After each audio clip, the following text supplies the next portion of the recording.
Plants. The Green Frontier. These are the discussions of the podcast Horticult.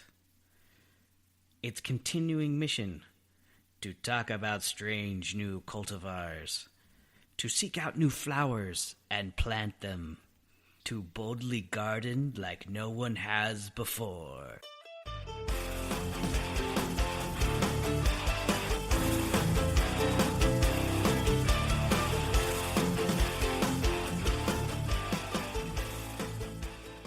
All right, this is Blaine. Thanks for listening to the Horticult. Hope you like the new intro. Giving that a try for a little bit. And we are, what's this episode? This episode is brought to you by Lawn Thumbs. Go Lawn Thumbs. Lawn Thumbs YouTube channel. Check them out. Educational yard care instructional videos and how to run his it's basically behind the look of how he runs his business. So if you're interested in starting your own business, great resource. And this episode is backyard wildlife habitat. Woo! So this was Brad's backyard. He actually got it certified to be a wildlife habitat to bring in birds and things like that. He planted specifically for that, and there's certain requirements that you can get, and we're going to let the episode speak for itself. Enjoy. Let's get it on. Okay. Yeah. So Cool. yeah, I wanted to talk to you about your backyard. So what gave you the freaking idea to make a wildlife habitat in your backyard? Well, that's a good question. Did you just hear about it? You did it intentionally? Yeah, it You was weren't like, intentional. oh, I got a backyard habitat. Yeah. Yeah, no. I mean, this is we started out with a blank slate as far as the landscape. I mean, it was literally just dirt. There was no trees. There was no grass. There was no design whatsoever. So my wife and I, we were into birding and we were into nature, and we're like, hey, it'd be really cool to do our landscape and kind of mimic the mountains, because that's what we love so much, in the foothills. And it must have been one of the magazines that we had, one of the birding magazines, or we had a lot of landscaping magazines that we would get and just kind of thumb through them and get ideas, right? It's a great way to get ideas. And I believe we did see, you can get certified. You can get a backyard wildlife certification. How did through you the even federal figure government. that out? I mean, Yeah. I've never even I've heard of attracting birds to your yard or whatever, but to have a freaking certified bird habitat is crazy to me. To Yeah. think that's, I mean, Well, and it's easy for anybody to do, and I can give you the specs on what we did. And because we were able to start out with a fresh slate, well, then we could go to the nursery and pick out each and every single variety that we felt like could fit the bill for that wildlife habitat. And there's many different types of habitats, right? So we're not just looking for a bird habitat. We're looking for okay, something's wrong. Pause. magazines to get ideas on just exactly how we wanted to go about this landscape design in our place. And we saw a certification for a backyard wildlife habitat in one of these magazines, and we're like, oh, hey, this is through the federal government. This is kind of cool, what are the parameters? And so just as with any certificate, you pay like $25 or $40 or something like that. And they give you the rules as far as what you need to accomplish in order to then get that certification. And it's very basic. It's very simple. And we kind of took it to a pretty intense level. So, and my wife did a lot of the research as far as like specific varieties that birds here in Utah varieties of trees, varieties of shrubs that benefit them. So we're talking berries, and you could say, well, do all berries benefit birds? A lot of them do. Crab apples, those benefit birds. And so we went through and just started picking these varieties that we wanted to get. Right. So were you finding most of them in the nurseries here in Utah, or were you finding them in catalogs and ordering them in through the mail? So that's a great question. We made our list up based on the research through, and this was before the internet. Yeah. So we had a lot of magazines that we were looking through and chose the varieties in the magazines. Well, as you know, that it's pretty hard to find those varieties in Little Utah, right? Right. When they probably grow great on the East Coast and up in the Pacific Northwest, but they don't do well here. So we had an initial list of plantings that we wanted to get, and then we also kind of had a backup list, an auxiliary list. And so that if that one particular variety wasn't there, then we could just jump to the next. And we knew we wanted a water feature. That's one of the components that brings in wildlife. And so kind of the 3 steps to this certification is a plant list. You have to have your plant list, both botanical and common names, and then your landscape design of your home, and then all of the plants placed out and about.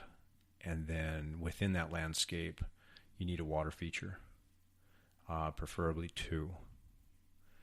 And in addition to that, let's see, every variety of plant had to have some reason behind benefiting wildlife. Okay, so the parameters on wildlife is huge. I mean, we're talking birds. Right. You break that down. There's raptors within that group. And then you have snakes, and you have raccoon, skunk, deer. What else? What are a few other varieties of animals that you've seen out there in the mountains? Squirrels, yeah. chickamunks. Yeah. And actually, I was totally stoked about this in the beginning because I'm like, dude, yeah, squirrels, chipmunks. We're gonna get squirrels. And I know that they're like a huge pest. I know, right? Yeah. Well, it's the same with like deer and stuff. I mean, deer are not gonna get in your backyard, but it's like people don't want deer in their yard, even though it's really cool to see them. Yeah. And that was kind of the whole point of this landscape, is to be able to provide for them, and we can enjoy the beauty of not only the landscape because it's tended and it's manicured nicely, but then also, and then you get flowers with a lot of these varieties, right? Because it's berries, and but then you get the wildlife that comes in, and man, it's like a win-win. You know, you get to enjoy both. And quite frankly, I do totally. I mean, plants and animals equal. It's like, yeah. So was it kind of like they would go through your list and mark off like if it was okay to use or whatever just down the line, or like how would they be able to say? So you mail it in, yep. You install it, or do you not install it yet? Yeah. So actually, we did install it, but we did our research. And you have to back it up. You know, you have to back up what that variety provides for the wildlife habitat. So, and I was mentioning before berries. You know, there's a lot of berries. So we were thinking, okay, each variety either has to provide food, okay, shelter, or a type of means for a shelter. So that like some kind of like vine that they go and pull apart and then make a nest. Gotcha. So you could use grasses. Totally. Yeah. Grasses work well. And so by saying that, it's like, well, so is there any difference between a blue fescue and a blue oak grass and a Carl Forster pennisetum, or can you put any of those in? Well, technically you can put any of those in. Yeah. So if you think about this whole thing, it's pretty easy. right? Right. So basically, you just got to stamp on using pretty much any grass because grasses are used in nesting. There's also a lot of other benefits with grass too. I know we have, and man, I could mention all different kinds of wildlife that have visited my yard. Quail being one of those families of quail. That's cool. And they do come in and they lay their eggs in thickets, and that you'll find those eggs in the grass. Like That's so cool. Such a perfect little, like not turf grass, but like the ornamental grass. Yeah. And so sorry, I just had a thought. Yeah, no, go run. A quail story. Yeah. So when I was living in Linden, like I don't know if they were. I just loved seeing quail. Like they just run in their little line and they're like, and we didn't used to have quail in Utah. Like they were introduced. They introduced the California quail to Utah. Did you know that? No, I did not. Yeah. So I had never seen them before. And then when I spent some time in Southern California, and I would see quail all the time. I'm like, those are really freaking cool.